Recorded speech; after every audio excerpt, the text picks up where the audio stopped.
अच्छा, topic number 3.10 है projectile motion. यहाँ से हम स्टार्ट ले रहे हैं।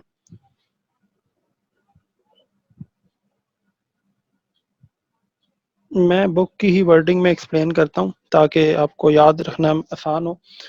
तो यहाँ पे ये कहता है कि अभी तक जो है आप जानते हैं कि मोशन ऑफ, अभी तक आपने मोशन ऑफ स्ट्रेट लाइन को हमने पढ़ा है कि मोशन ऑफ स्ट्रेट लाइन क्या होती है और कैसे motion of straight line work करती है, यानी लीनियर मोशन कैसे बिहेव करती है, इस पे कैसे S is equal to V T apply होता है, या first equation of motion, second equation of motion और थर्ड इक्वेशन ऑफ मोशन कैसे इस पे अप्लाई होती है।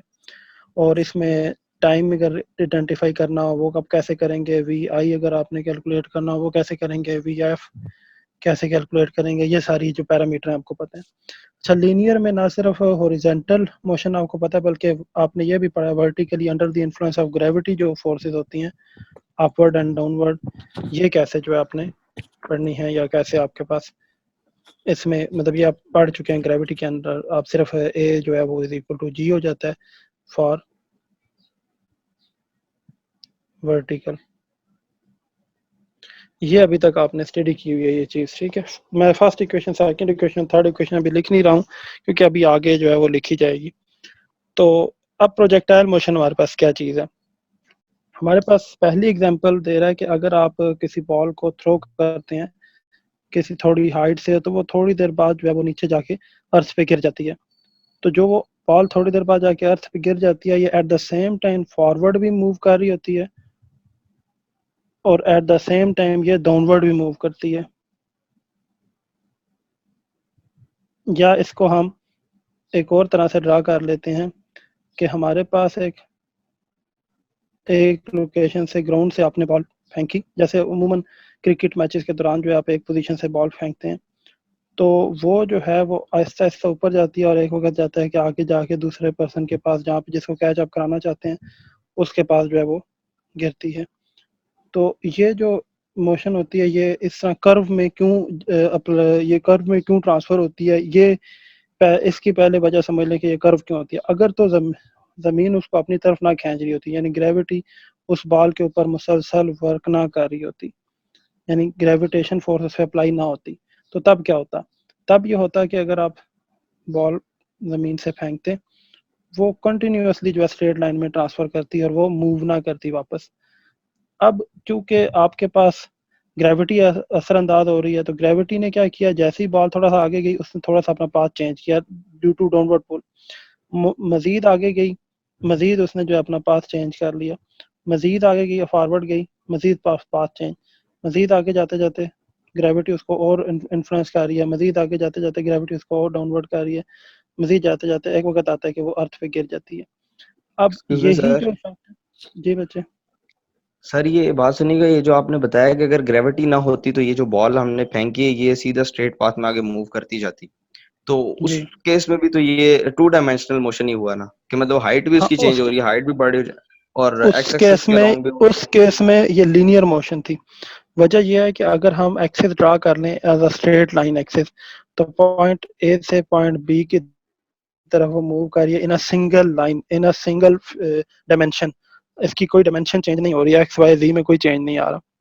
पॉइंट समझ आ रहा है कि जी ये सर जी। सिर्फ एक डायमेंशन में चेंज आया। अगर एक्स कंसिडर कर लें तो एक्स में आ रहा है, अगर वाई कर लें तो वाई में आ रहा है, अगर जेड कर लें तो जेड में आ रहा है। और ये जो एंगल हमने फोकस करेंगे वो सिर्फ ए और बी के अलॉन्ग कर लेंगे, हम अपना एक्सेस बना लेंगे। तो टू बिल्कुल। डायमेंशन तब होगी जब एक अभी अपवर्ड की तरफ भी चेंज आएगा, यानी ग्रेविटी जैसे इस पर इन्फ्लुएंस हुई है तो डाउनवर्ड एक्ट किया है। तो जैसी ग्रेविटी ने इसे डाउनवर्ड एक्ट किया तो क्या हुआ है कि ये साथ साथ ऊपर भी जाएगी और साथ साथ में फॉरवर्ड भी जाएगी, यानी इसकी डायरेक्शन जो है वो दो फोर्सेस के नतीजे में है। तो जो दो फोर्सेस के नतीजे में इसके ऊपर जो पाथ बनता है, ये आपके पास जो है वो ग्रेविटेशन को ऐड कर लें तो ये प्रोजेक्टाइल मोशन बनती है। क्लियर हो ये बात।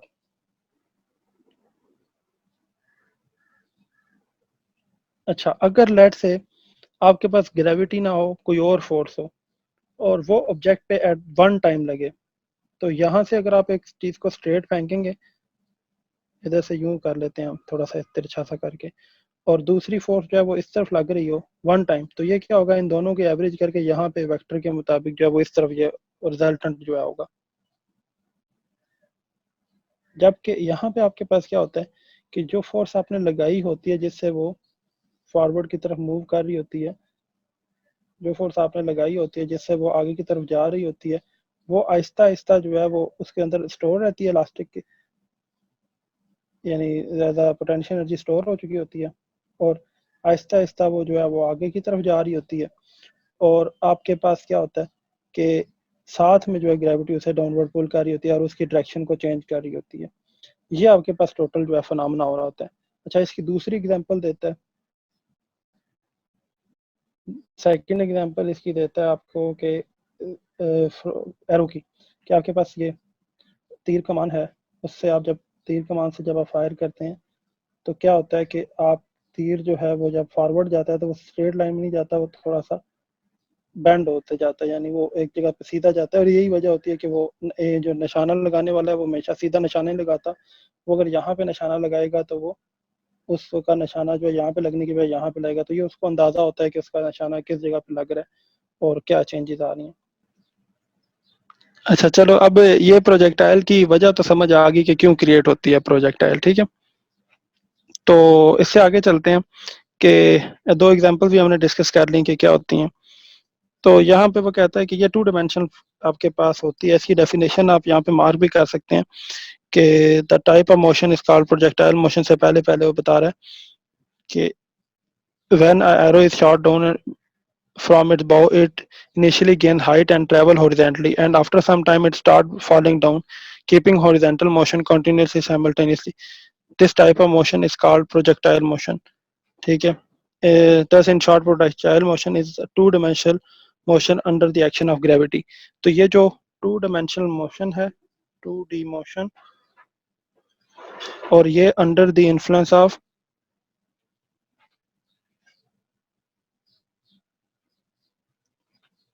gravity। अब इसको स्टार्ट कैसे करेंगे कि प्रोजेक्टाइल मोशन आप कहेंगे कि projectile is a 2D motion under the influence of gravity, और साथ में आप दो एग्जांपल्स देंगे, एक बॉल की देंगे कि आप ग्राउंड में खड़े हैं और आपने बॉल फेंकी और वो आहिस्ता आहिस्ता ग्रेविटी की वजह से डाउनवर्ड हिट हो रही है, और आपने क्योंकि उसे लीनियर आपने लीनियरली धक्का दिया था तो वो एक कर्व्ड पाथ में जो है ना वो फॉलो करते हुए अर्थ की तरफ गिर जाती है। तो वो जो कर्व पाथ फॉलो करती है वो प्रोजेक्टाइल मोशन की एग्जांपल है। और ये जो पाथ फॉलो करती है इस पाथ को ट्राजेक्टरी कहा जाता है। और ये जो आपके पास है, ये जो मोशन है इस पूरे मोशन को प्रोजेक्टाइल मोशन कहा जाता है। और इसकी एग्जांपल, इसकी डेफिनेशन है, projectile motion is a 2D motion under the influence of gravity. तो ये एग्जांपल्स भी आपको समझ आ गई, ये भी पता लग गया क्या है, और ये भी पता लग गया कि ये क्यों इस तरह से बिहेव करते हैं। अब इसकी कुछ चीज़ें कैलकुलेट करते हैं कि ये कैलकुलेशन में आप इसको कैसे लेंगे, क्योंकि हमने पहले टॉपिक में पढ़ा था कि प्रोजेक्ट हमारा जो फिजिक्स है वो इज क्वांटिटेटिव है रेदर देन डिस्क्रिप्टिव। डिस्क्रिप्टिवली तो हमने समझा दिया कि प्रोजेक्टाइल मोशन क्या है डिस्क्रिप्शन में, तो क्वांटिटेटिवली क्या चीज़ है। कह रहे हैं यहाँ पे now consider body which projected with speed V I at angle of 0 degree to 90 degree. आपके पास क्या करता है कि एक ऑब्जेक्ट को यहाँ से फायर करेगा स्ट्रेट लाइन में, वी आई इनिशियल वेलोसिटी के साथ फायर होगा, यानी यहाँ से वी आई के साथ जो है वो आगे मूव करना शुरू करेगा, और एंगल जो है वो बिटवीन 0 डिग्री टू 90 डिग्री के इन बिटवीन एंगल जो है वो चूज किया है। इसके दरमियान दरमियान कोई भी एंगल हो सकता है, आर्बिट्रेरीली ये एंगल थीटा आप कह देते हैं। ये आपके पास केस है, ठीक हो गया।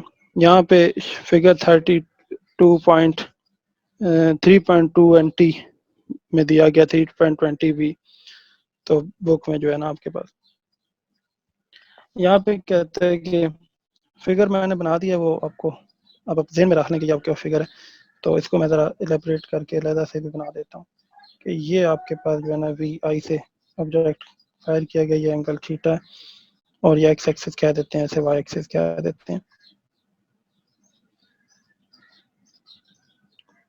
अच्छा, इसमें यहाँ पे कहता है कि फॉलोइंग जो चीज़ें, the path of projectile car, यहाँ पे वो कह रहा है कि ये जो है ना इस वक्त जब फायर होगा तो ये स्ट्रेट लाइन में यूं जाएगा और करते करते करते करते कर्व में यहाँ पे आके क्लोज होगा। तो ये जो पाथ है वो क्या कहलाएगा, पाथ कहलाएगा आपके पास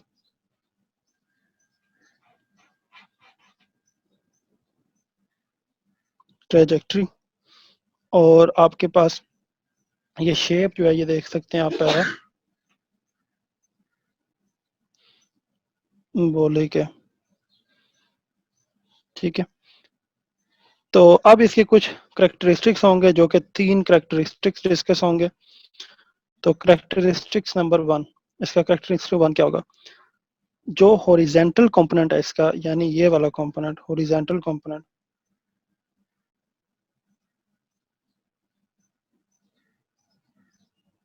ये वाला जो कंपोनेंट है रिमेन्स कांस्टेंट।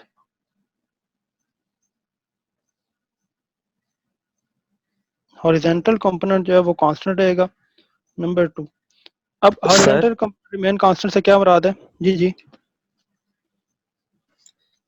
ये 2 डायमेंशनल मोशन है ना, तो ठीक है। अगर 3 डायमेंशनल मोशन हो तो हम उसको कैसे किस उस अगर 3 डायमेंशन मोशन है ना, वो इस तरह की मोशन है, मैं आपको इसकी एग्जांपल से थोड़ा सा समझा देता हूँ कि आपके पास अंडर द ग्रेविटी कोई ऑब्जेक्ट जो है ना वो कर्व पाथ फॉलो कर रहा है, तो वो वाई एक्सिस में भी चेंज आ रहा है और फॉरवर्ड की तरफ जा रहा है तो एक्स एक्सिस में भी चेंज आ रहा है, ये तो 2 एक्सिस हैं।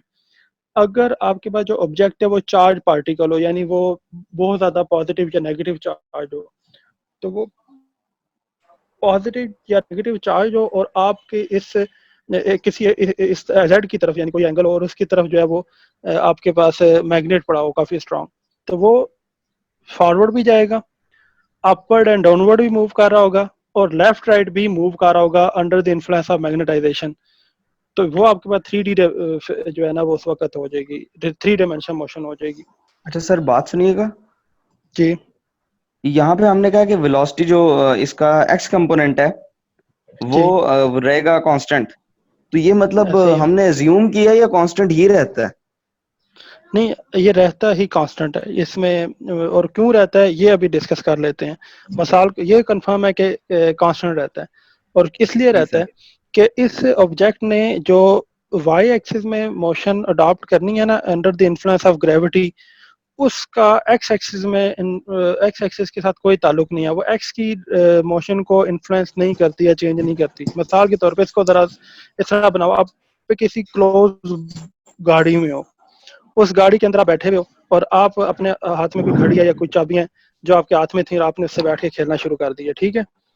अब उस गाड़ी में ठीक बैठे है। हुए क्या होगा कि आप जब करोगे उसको उछालोगे तो आपको वो वापस आपके हाथ में आके गिरती है।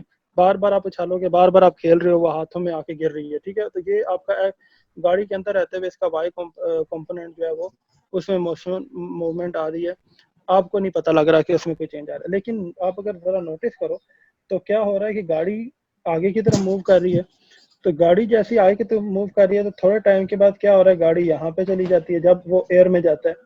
तो आप, मैंने वैसे गाड़ी उल्टी रिवर्स करा दी है, इसे फॉरवर्ड कर लेते हैं।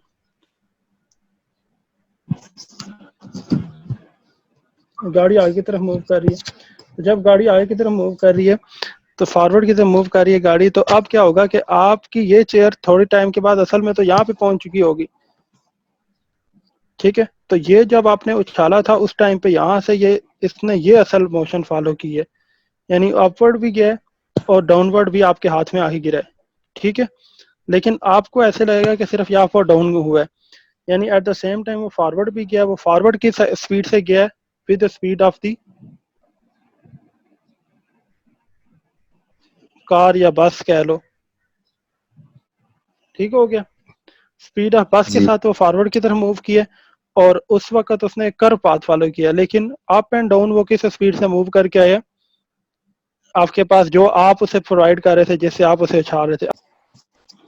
सर देखिए, एक फुटबॉल को किक करते हैं ना आप, तो वो हाँ हाँ फॉरवर्ड भी मूव करेगी और लेफ्ट टू राइट मूव भी करती है, एयर में वो मूव भी करेगी। तो मैं ये कह रहा हूँ कि सर वो 3 डायमेंशनल बन जाता है उसका मोशन, उसको हम हाँ कैसे हाँ, क्लासिफाई करेंगे? अगर आपके पास under the influence of air, आपकी एयर एक आप किसी फील्ड में है, उस फील्ड के अंदर आपने यहाँ से किक मारी है इसको फुटबॉल को, और आपकी एयर जो है वो फील्ड के अक्रॉस आपके पास मूव कर रही है, ठीक है। तो अब क्या होगा, जो बॉल आपके पास यूं जाएगी ना, यहाँ से वो यूं एग्जैक्ट इस जगह पे नहीं पड़ेगी, वो क्या होगा कि वो आके इधर पड़ेगी इस जगह पे, ठीक है। यानी उसकी ट्रैजेक्टरी चेंज हो जाएगी। तो वो इस तरफ से भी उसने अपना डायरेक्शन चेंज किया और उसने अपवर्ड भी गई और डाउनवर्ड वापस आई। आप स्विंग को बीच में कंसिडर कर रहे हो कि आपने जब किया तो वो यहाँ पे आई और यहाँ से वापस जाती है। हाँ जी, एग्जैक्टली। वो अब इस वो वजह से होता एट है कि दिस जब मोमेंट सर ये आगे भी मूव कर रही है, इसको ग्रेविटी भी पुल कर रही है, ये अपना पाथ भी चेंज कर रही है, यानी लेफ्ट टू राइट मूव भी कर रही है, तो ये 3 डायमेंशनल मोशन बन जाता है। हाँ, ये जो ये क्यों होता है ना, इसको ये स्विंग है ना, आपने उसको इस तरह से हिट किया कि वो रोटेट होते हुए उसने जो है ना वो उसने अपना पाथ शुरू किया। जब वो रोटेट होते हुए अपना पाथ शुरू करती है ना, तो फुटबॉल, तो रोटेट होते हुए क्या होता है कि यही असल में प्लेयर्स जो है वो इसमें एक्सपर्ट होते हैं कि वो कैसे उसको फुटबॉल को हैंडल करते हैं कि जो अनप्रिडिक्टेबल जो है पाथ फॉलो करता है। तो ये आपके पास ये जो स्विंग का फैक्टर है, ये एक अलहदा मतलब हमने इसको डील करना है। ये 3D केस हो गया, जैसे मैंने मैग्नेटाइजेशन की एग्जांपल दी, वो भी 3D केस था, ये भी 3D केस है इसी तरह से। और इसके अलावा भी जो एयर की वजह से क्रिएट होगा वो भी 3D केस है, और ये स्विंग की तरफ वजह से क्रिएट होगा ये भी 3D केस है। तो तब हम इस पे डबल प्रोजेक्शन लगाएंगे, यानी हम क्या करेंगे, इसको एक्स वाई में अलहदा से डील करेंगे और वाई जेड या एक्स जेड में अलहदा से डील कर लेंगे। दो प्रोजेक्टाइल मोशंस का कॉम्बिनेशन के तौर पे हम इसको स्टडी कर लेंगे। अब हमारे पास क्या होगा कि पहली हमने उसमें कंडीशन ये रखी थी, फर्स्ट कंडीशन ये थी कि जो हॉरिजॉन्टल कंपोनेंट होगा वो जो है इंडिपेंडेंट होगा,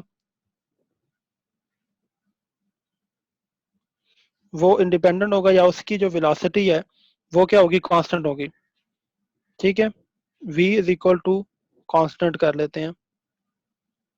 वजह ये है कि आपने जब हिट किया उस वक्त से उसने स्टार्ट किया अपना पाथ, और वो स्ट्रेट लाइन में उसने जो, इसको एक और तरह से एग्जांपल लेते हैं कि आप ये करो, ये हमारे MIT का एक लेक्चरर है, के लेक्चरर हैं, बड़े मशहूर हैं। उन्होंने फिजिक्स का एक ऑनलाइन वीडियो उनकी मौजूद है प्रोजेक्टाइल मोशन पे। वो क्या करते हैं कि एक उन्होंने कार्ट लिया, यानी एक रेल टाइप उन्होंने जो है वो लोकेशन बनाई है, और उसके ऊपर उन्होंने एक छोटी सी जो है ना गाड़ी की तरह के ना एक ऑब्जेक्ट रखा हुआ है। वो क्या करता है कि उसके ऊपर से ना वो बॉल को अपवर्ड फायर करता है, और वापस बॉल जो है उसी उसी के अंदर वापस आके थ्रो होती है, गिरती है। लेकिन वो ये करते हैं कि वो उसको ना धक्का दे के ना छोड़ देते हैं। जब धक्का दे के छोड़ते हैं तो बॉल अपवर्ड निकलती है, और जितनी जब वो यहाँ पे पहुंचता है तो बॉल यहाँ पे आके वापस गिरती है। तो यानी नीचे कार्ट उतनी देर के लिए जो है ना वो मूव करता रहता है फॉरवर्ड की तरफ, और जो बॉल थ्रो होती है यानी अपवर्ड मूव की हुई होती है वो एयर में मूव कर रही होती है। तो जब वो यहाँ पहुंचता है तो उसी वक्त वो बॉल वापस आके इसमें हिट गिरती है। तो ये जो है वो एग्जांपल के तौर पे बता रहा हूँ कि वो जो एक्स एक्सिस में आपकी जो मूवमेंट है वो इंडिपेंडेंट रहेगी, और वाई एक्सिस में जो है मूवमेंट इंडिपेंडेंट रहेगी। यानी एक्स एक्सिस में अगर ये स्ट्रेट लाइन में थ्रो हो रही होती है एक बॉल, वो भी ये वो जितनी देर में यहाँ पहुंचती उतनी देर में ये यहाँ पे, मिसाल के तौर पर जो स्ट्रेट लाइन में at the same time card जब यहाँ पहुंचता था तो उतनी देर में बॉल एयर में उसके बिल्कुल साथ उसके ऊपर थी। जब वो यहाँ से यहाँ पहुंचा था तो वो जो बॉल थी वो यहाँ पे थी। जब ये फॉरवर्ड यहाँ पहुंचा तो उस वक्त वो बॉल यहाँ पे थी। तो जैसे जैसे वो प्रोग्रेस करती है बॉल की जो आगे स्पीड है और मूवमेंट है, और उसी के साथ अलाइंड होते हुए जो है वो एयर में जो ऊपर प्रोजेक्शन है उसकी, वो प्रोजेक्टाइल मोशन जो है वो ट्रैवल कर रही होती है। तो सेम टाइम पे जो है ना वो एक्स एक्सिस इंडिपेंडेंस शो करती है कि एक्स एक्सिस में कोई चेंज नहीं आता, वो अपनी स्पीड इंडिपेंडेंट, यानी एक लम्हे के लिए सपोज कर लें कि उसकी वाई में मोशन को इग्नोर कर दें तो उसका जो नीचे शेडो बन रहा होगा वो एक कांस्टेंट वी से मूव कर रहा होगा। यानी एक प्रोजेक्टाइल मोशन में आप जब बॉल को थ्रो करें वो आपके पास कहीं ऊपर पैराबोलिक पाथ में ट्रेवल होकर आएगी, तो आप नीचे उसका उसके बिल्कुल नीचे साया बनाएं और इनको सायों को आपस में कनेक्ट करते जाएं, और ये नोट करें कि ये कितनी कितनी देर में यहाँ पहुंची है। तो आपको पता लगेगा कि जितना टाइम यहाँ लिया उतना टाइम यहाँ लगेगा, उतना टाइम यहाँ लगेगा, उतना टाइम यहाँ लगेगा, उतना टाइम यहाँ लगेगा। यानी ये जो एक्स एक्सिस में वी निकलेगी वो क्या होगी, कांस्टेंट होगी। ये फर्स्ट इसकी जो है ना वो के सिचुएशन है। हॉरिजॉन्टल कंपोनेंट हमने डिस्कस कर लिया। हॉरिजॉन्टल कंपोनेंट टॉपिक नंबर 1 था, हमने इसको डिस्कस कर लिया। अब करते हैं वर्टिकल कंपोनेंट की बात कि वर्टिकल कंपोनेंट में क्या होता है। वर्टिकल कंपोनेंट में आपके पास क्या होगा कि वर्टिकल कंपोनेंट में बिल्कुल वैसे ही बिहेव करेगा जैसे एक सिंपल वर्टिकली आप किसी ऑब्जेक्ट को अपवर्ड थ्रो करें और वो अपवर्ड थ्रो होने के बाद वापस आए। अंडर द इन्फ्लुएंस ऑफ जी, यानी जी जो under the influence of gravity आपने जो पढ़ा है ना फ्री फॉलिंग बॉडी के टॉपिक में, बिल्कुल वैसे ही ग्रेविटी के इन्फ्लुएंस में ये अपवर्ड एंड डाउनवर्ड थ्रो होगा, यानी अपवर्ड जाएगा और ये वापस आ जाएगा। तो वर्टिकल कंपोनेंट में आपने क्या करना है कि इस सब प्रोजेक्शन को ड्रा करें दोबारा से, और इस प्रोजेक्शन में साइमल्टेनियसली आप निशान लगा लें कि ये इस वक्त इधर था, इस टाइम पे इधर था, एट दिस टाइम ये इधर था, एट दिस टाइम ये इस जगह पे था। तो ये जो आपको पता लगेगा ना इसकी, ये भी आपको जो है वो बिल्कुल फ्री फॉल की तरह पता लगेगी, जैसे कि ये object simple straight line upward जाता है और डाउनवर्ड आता है। तो यानी ये जो प्रोजेक्टाइल मोशन जो होती है, ये दो तरह की मोशंस को कंबाइन कर देने पे जो है ना वो ऐड कर दें तो आपके पास आती है एक मोशन जो एक्स एक्सिस में, और एक एक्स एक्सिस में कांस्टेंट v के साथ, v is equal to constant पे आ जाते हैं। एक हमारी एक्स एक्सिस में जो मोशन है वो कांस्टेंट है, एक बिल्कुल ये as it is independent X axis में अगर इसको देखा जाए तो बिल्कुल simple v is equal to constant की तरह की ये मोशन हो रही होती है। और दूसरी जो है वो अपवर्ड जो मोशन है, यानी वर्टिकली जो है वो आपके पास बिल्कुल अंडर द इन्फ्लुएंस ऑफ जी जैसे मोशन होती है फ्री फॉलिंग बॉडीज की, या कोई बॉडी को आप थ्रो करते हैं अपवर्ड और वो वापस आके आप उसको कैच करते हैं, तो जो वो मोशन होती है उसको आप जो है वो इन दोनों को जब ऐड कर देंगे तो आपके पास दोनों को ऐड करने से प्रोजेक्टाइल मोशन बन जाती है। अच्छा, तीसरा पॉइंट आपके पास यहाँ पे बताया गया, in projectile motion a special convention is use whatever that is whatever quantity is directed upward or considered positive and whatever quantity is directed downward is considered negative।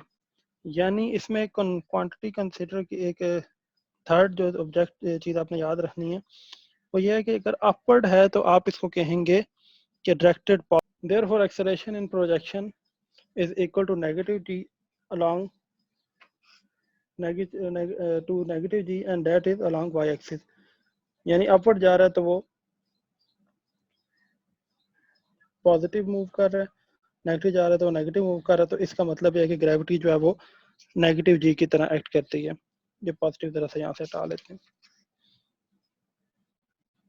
अब ये ट्रिग्नोमेट्री इस पे थोड़ी सी अप्लाई करनी है। हमने इस पूरे जो अभी तक हमने प्रोजेक्टाइल पढ़ा है इसके ऊपर ट्रिग्नोमेट्री को अप्लाई करते हैं।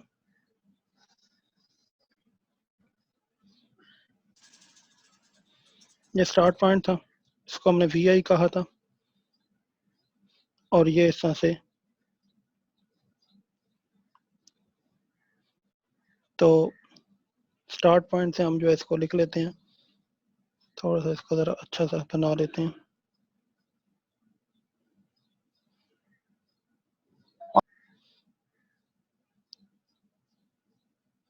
ये हमारे पास वी आई था, इसका ये जो कंपोनेंट है जो अपवर्ड है इसको कहेंगे वी आई वाई कंपोनेंट, और ये जो कंपोनेंट है इसे कहेंगे we I x component.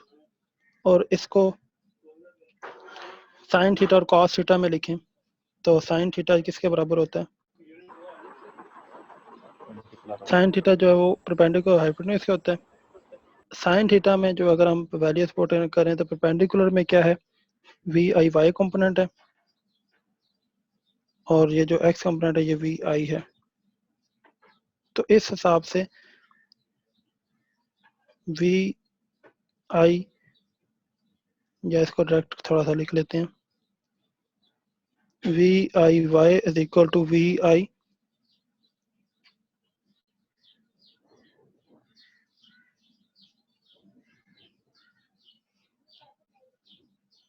Sign theta and V I X is equal to V I cos of theta.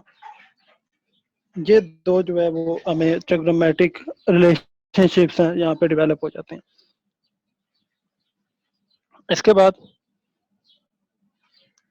आपने क्या करना है, फिथागोरस थ्योरम के मुताबिक आपको पता है कि वी आई एक्स का whole square plus V I Y का होल स्क्वायर इज इक्वल होता है वी आई का होल स्क्वायर। तो हमारे पास ये जो है ना ट्रिग्नोमेट्रिक रिलेशनशिप हमने लिख लिया, ठीक है। ये हमने इससे जो स्टार्ट पॉइंट है इसको वी आई कंसिडर किया था कि वी आई जो ये वी आई की स्पीड है, यहाँ से ये वी आई से मूव करता है, इसमें वी आई एक्स और वी आई वाई में हमने इसको डिनोट किया, और वी आई से हमने साइन थीटा और कॉस थीटा से ट्रिग्नोमेट्रिक रिलेशनशिप में लिखा, साथ में फिथागोरस थ्योरम लगा के लिख लिया। ये हमारा इसका पहला मामला था। और इसमें अगर हम इसको tan थीटा की प्रोग्रेशन में लिखें ना, मैं बाहर गार्डन में बैठा हूँ और बाहर चिड़िया जो है ना वो सही शुगर लगा रही हैं। tan of theta is equal to क्या होता है,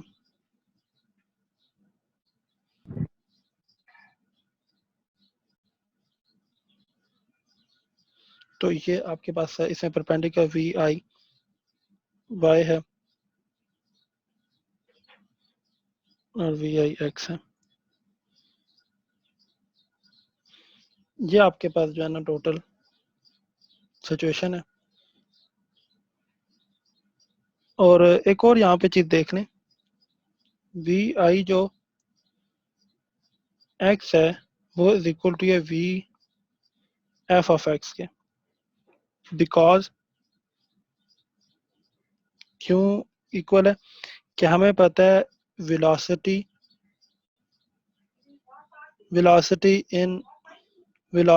इन एक्स कंपोनेंट, वेलोसिटी जो है वो एक्स कंपोनेंट में क्या है हमारे पास कांस्टेंट है। ये हमें पता है, इसलिए जो वी आई एक्स होगा, अच्छा ये जरा ध्यान में रखना है कि यहाँ पे मैंने एक्स लिखा है, ये भी एक्स है, वी आई एक्स और वी एफ एक्स की बात हो रही है। एक्स कंपोनेंट की इनिशियल वेलोसिटी एक्स कंपोनेंट की फाइनल वेलोसिटी के साथ जो है वो बैलेंस होता है। ये आपने ट्रिग्नोमेट्रिक रिलेशनशिप सारे के सारे लिखने हैं। अच्छा, अटेम्प्ट करने का पहला मरहला मैंने आपको बताया था कि आपने पहला काम क्या करना है, इसको डिफाइन करना है। डेफिनेशन मैंने आपको याद करा दी कैसे डिफाइन करना है। फिर मैंने आपको दो एग्जांपल दी जो कि आपके सिलेबस का हिस्सा है, कोई कहीं और से याद नहीं करना, आपने सिलेबस से याद करना है। एक एग्जांपल क्या अच्छा थी सर, आपने, जी जी, ये वी आई एक्स जो है ये वी एफ एक्स के इक्वल है आपने कहा है ना, तो मतलब कांस्टेंट है ये, तो इसका मतलब है कि जब इनिशियल और बॉडी, फाइनल कांस्टेंट है जब एक्स ये कंपोनेंट मतलब में। प्रोजेक्टाइल मोशन में बॉडी मूव करी, इसका मतलब वो गिरने के बाद भी रुकती नहीं है, मतलब उसी वेलोसिटी से मूव करती रहती है। अगर ना वो वाई कंपोनेंट की वजह से जब वो उस जगह पे स्ट्राइक करती है ना, तो वो वहाँ पे आपका इससे पहले टॉपिक आने पड़ा है जिसमें इम्पल्स था कि वो स्ट्राइक करके अपनी जो है वो एनर्जी ट्रांसफर कर देती है। तो उस वक्त लाजिम बात है कि वो जब टक्कर खाती है तो गिर जाती है या वो फॉल बैक होती है, यानी क्लूजन हो जाती है। लेकिन अगर वो नीचे कोई कंपोनेंट एग्जिस्ट ना करता होता तो वो मूव करती रहती है, यानी उसको अगर उधर टक्कर ना लगती तो मूव करती रहती। थ्रू आउट ठीक द हो गया। फ्लाइट रिमेन कांस्टेंट रहती है, लेकिन अगर सामने कोई यानी ऑब्जेक्ट आ यूं जाए समझ लो कि अगर अगर जहां से आप फेंक रहे हो वो हाइट पे हो, ठीक है, और आगे किसी जी पहाड़ की या किसी क्लिफ की या किसी जगह की एज पे खड़े हो और वहां से आप फेंकते हो, उतनी ही ट्रेजेक्ट्री में बॉल फेंकोगे तो वो उसी वी एफ उसी तरह से वो कांस्टेंट के साथ मूव करती रहेगी जब तक कि वो नीचे ग्राउंड पे स्ट्राइक करके अपना मोमेंटम ट्रांसफर ना कर दे। जी ठीक हो गया। तो ये आपके पास जो है ना वो अच्छा, इसमें लिखना साथ साथ जरा ध्यान बैठाते रहो कि इसको अटेम्प्ट कैसे कर रहे हो, कि डेफिनेशन दे दी है, साथ में काफी सारी डायग्राम मैंने दी हैं, एरो की भी दी है, 3-4 डायग्राम दे दी साथ में। यानी एब्स्ट्रैक्ट डायग्राम्स हैं, कोई पूरी साथ में वो एरो और बाव बनाना नहीं है, सिर्फ साथ में लिख देना है कि ये भाई एरो और बाव की कोई मिलती जुलती शक्ल बन गई है। तो उसके बाद इसको 3-4 तरह से मैं ये इंशाल्लाह ये जो पेज अभी जिस पे लिख रहा हूँ ना, ये आपको मैं शेयर कर दूंगा, ये ज़्यादा इजी हो जाएगा आपके लिए। तो वो उसमें आपने जो एरो और बाव यूज़ किया उसकी डायग्राम बना दी, साथ में बॉल वाली डायग्राम बना दी। इस ऐसे मल्टीपल डायग्राम बनाने के बाद दो एग्जांपल्स भी दे दी। तो ये आप में प्रोजेक्टाइल डिफाइन हो गया कि क्या चीज़ है। फिर इसकी तीन जो है वो कंडीशंस बताई, तीनों स्टेटमेंट बुक के में भी लिखी हुई हैं और मैंने एक्सप्लेन भी जो की हैं, एक्स एक्सिस में क्या होता है, वाई एक्सिस में क्या होता है, और आप जो है इसकी मोशन को अपवर्ड जाए तो पॉजिटिव लेते हैं, डाउनवर्ड जाए तो इसे नेगेटिव लेते हैं, जिसका मतलब यह है कि नेगेटिव जी इसके ऊपर अपने जी को नेगेटिव जी लिखना है।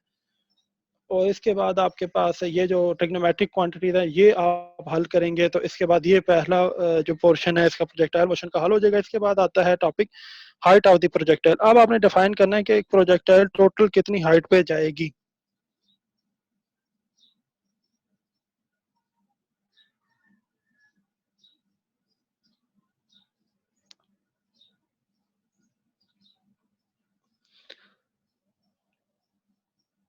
हमने इसमें क्या यूज करनी है equation 2as equal to V F का स्क्वायर माइनस वी आई का स्क्वायर। ये इक्वेशन ऑफ मोशन है, आपको जैसे कि देखते ही समझ भी गए होंगे कि इस इक्वेशन ऑफ मोशन को यूज करते हुए आपने क्या करना है। तीन इक्वेशन मोशन है, तीनों इसमें यूज हो जाएंगी। तो इस इक्वेशन ऑफ मोशन को आपने यूज करते हुए क्या करना है, हाइट ऑफ द प्रोजेक्शन निकालनी। जब हाइट निकालनी है तो आपने सिर्फ और सिर्फ हाइट के कंपोनेंट में पुट करना है। तो इसको हाइट के हिसाब से जरा कन्वर्ट कर लेते हैं। ए जो है नेगेटिव जी यूज होगा पॉइंट नंबर 3 के मुताबिक, एस की जगह एच आ जाएगा क्योंकि हाइट की बात हो रही है, total height. V F Y की बात होगी क्योंकि वाई कंपोनेंट होगा, और वी आई बी वाई की बात होगी, आई वाई कंपोनेंट होगा। क्यों कि हम हाइट की केस में सिर्फ और सिर्फ जो है वो वाई कंपोनेंट को डील कर रहे हैं। इसके अलावा इसी वजह से हम वी एफ वाई की बात करेंगे या वी आई वाई की बात करेंगे। यहाँ तक मेरे ख्याल में क्लियर हो गया। अब इसमें सिर्फ और सिर्फ आपने इसमें वैल्यूज पुट करनी है।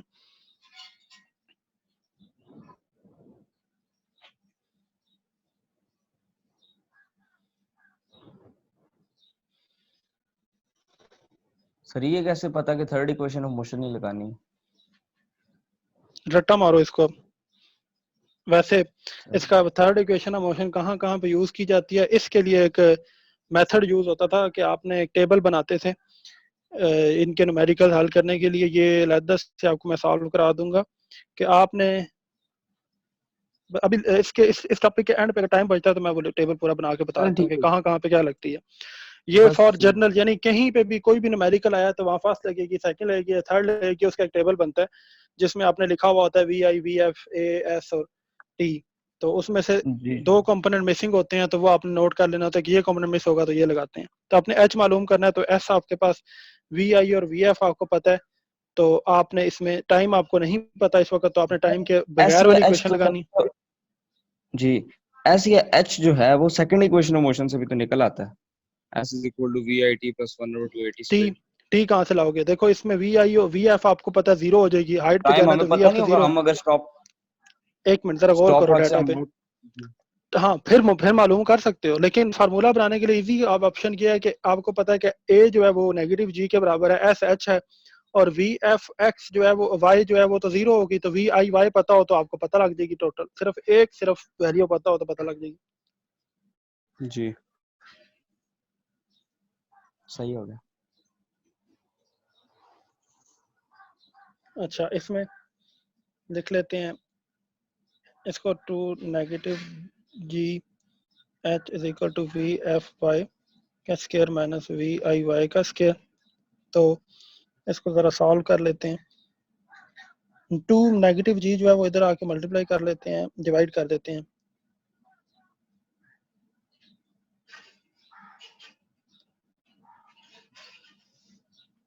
अच्छा इसमें देखा जाए तो यहाँ पे ये वी एफ एक्स वाई जो है ये तो जीरो है, तो इसको हम जीरो पुट कर देते हैं। अच्छा वी आई वाई की वैल्यू थी वी आई, अच्छा ये स्क्वायर है ना, तो V I sine of theta थी, तो इसका होल स्क्वायर ले लेते हैं नेगेटिव टू जी। ये कहाँ से पता लगी? वो जहाँ पे ट्रिग्नोमेट्री हमने हल की थी ना, वहां से हमें पता लगी है। ठीक है, इसके बाद एच हमारे पास इक्वल टू आ गया, नेगेटिव ऊपर आ गया, ये जीरो खत्म हो गया, V I square sine of square theta divided by negative two G, negative negative से कैंसिल हो गया। एच इज इक्वल टू आ गया V I square sine square theta by two G. ये आपने कैलकुलेट कर लिया। हाइट ऑफ द प्रोजेक्शन कितना आसान सा था, अगर आपने पीछे वो स्टेप बाय स्टेप किया तो ये बिल्कुल इजी सी चीज थी। अब टाइम ऑफ फ्लाइट पे आ जाते हैं।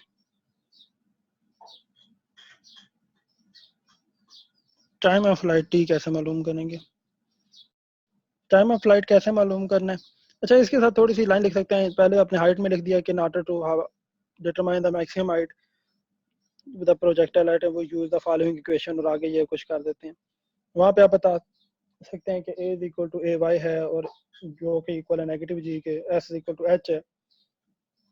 ये स्टेटमेंट जो आपकी बुक में लिखी हुई है, वहाँ से थोड़ा सा देख सकते हैं। अच्छा, अब टाइम ऑफ फ्लाइट के लिए क्या करेंगे? अब आपने सेकंड इक्वेशन ऑफ मोशन की तरफ जाना है।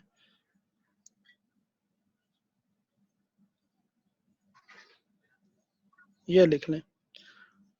अच्छा, अब टाइम ऑफ फ्लाइट में क्या होता है कि टाइम जब वो उतना यूज हुआ है जितना यहाँ से स्टार्ट हुआ और यहाँ पे एंड किया,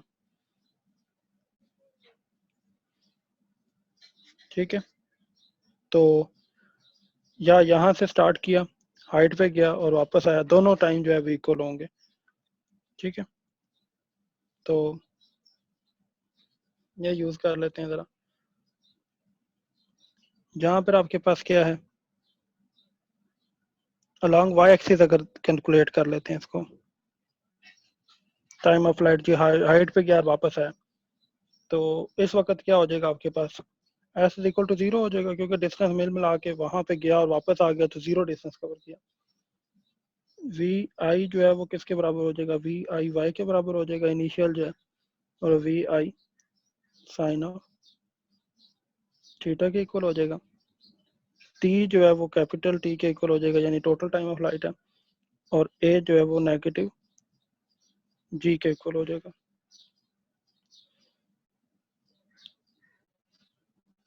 थोड़ा सा ऐसे कर देते हैं।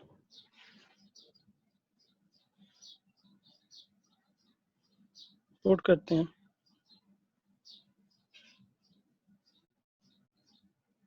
V I sine of theta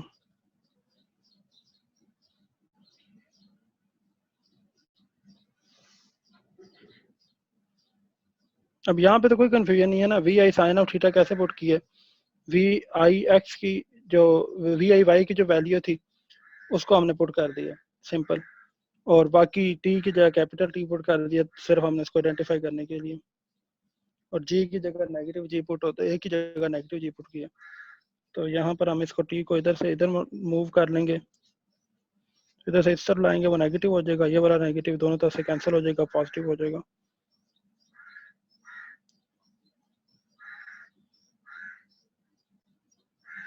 थोड़ा सा इसको तरीके से कर लेते हैं।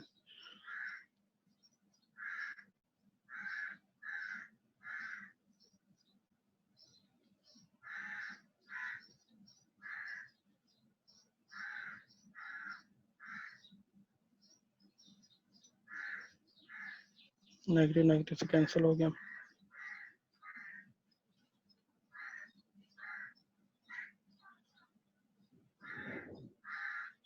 अब ये V I sine of theta इधर आके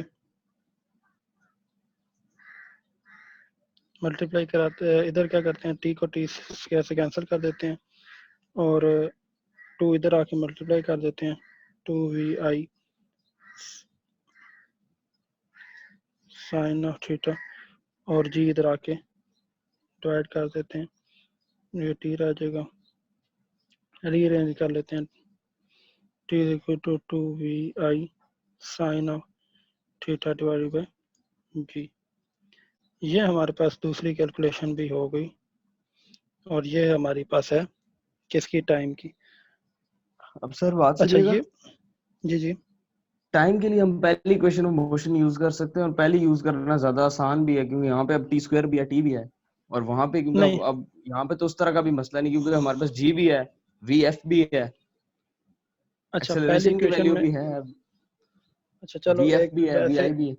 नहीं उसमें थोड़ी सी मिस्टेक होगी, क्यों होगी ये मैं अभी आपको यहाँ पे सॉल्व भी करके देख लेते तो हैं। मैंने सॉल्व किया, बोलो जी। उससे थोड़ा सा डिफरेंट आ रहा है, 7-2 नहीं आ रहा।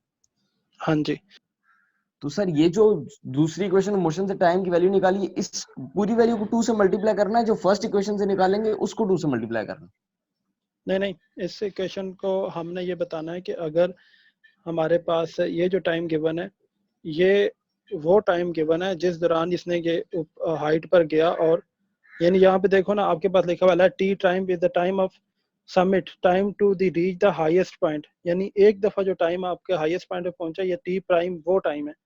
तो ठीक है, तो हमें इस टाइम को 2 पे डिवाइड करना पड़ेगा, तो हमें जो है वो वन टाइम हाइट पे रीच करने का टाइम आ जाएगा। फर्स्ट इक्वेशन में मोशन जबकि तो ठीक आ उसमें रहा है। हाँ, लेकिन उसमें हमें 2 से मल्टीप्लाई करना पड़ेगा, उसमें हमें टोटल टाइम नहीं पता लगेगा, वन टाइम यानी हाइट तक पहुंचने का टाइम पता लगेगा। हाँ अच्छा बस ये ठीक है, तो फर्क फिर होगा। वो आखिर में अगर आप स्टेटमेंट ऐड कर दो कि भाई हमें जो है इसमें 2 से मल्टीप्लाई कर देते हैं, क्योंकि हमें ये एक दफा जाने का ट्रैवलिंग टाइम है और एक दफा आने का ट्रैवलिंग टाइम है, तो उस वक्त आपकी वो इक्वेशन भी ठीक हो जाएगी। ठीक हो गया। ये मैं लिख देता हूँ, T prime is equal to है from start to maximum height. जी तो इस सूरत में क्या होगा, स्टार्ट टू मैक्सिमम हाइट के लिए क्या हो जाएगा, टी प्राइम, आपने T prime start to maximum height के लिए क्या करोगे, टी प्राइम इक्वल टू हो जाएगा टोटल टी बाई 2 के, और वो क्या हो जाएगा V I sine of theta divided by G. समझ आई बात की? जी सर। अब लास्ट टॉपिक है इसका, मतलब लास्ट कैलकुलेशन है हॉरिजॉन्टल रेंज।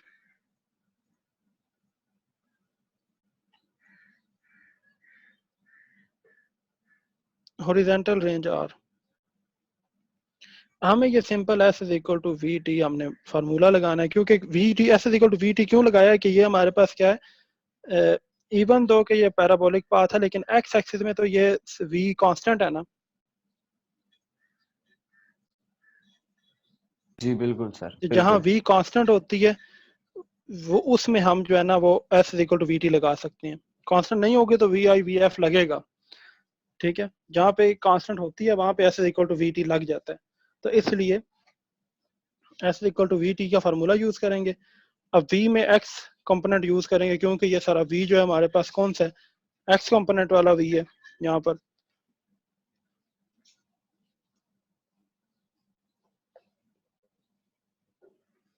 तो इसमें वैल्यूज आप पुट कर देते हैं, s इक्वल टू r यानी मैक्सिमम डिस्टेंस जो कवर करेगा, वी आई एक्स वाला हमने पुट करना है, तो वो किसके बराबर है, V I cos of theta, यानी यहाँ पे s equal to V I X put करना है ना। तो ये t की जगह पे time period capital T put करना है, यानी t की जगह पे कैपिटल T पुट करना है, यानी जितना टोटल टाइम लगेगा, और t बराबर है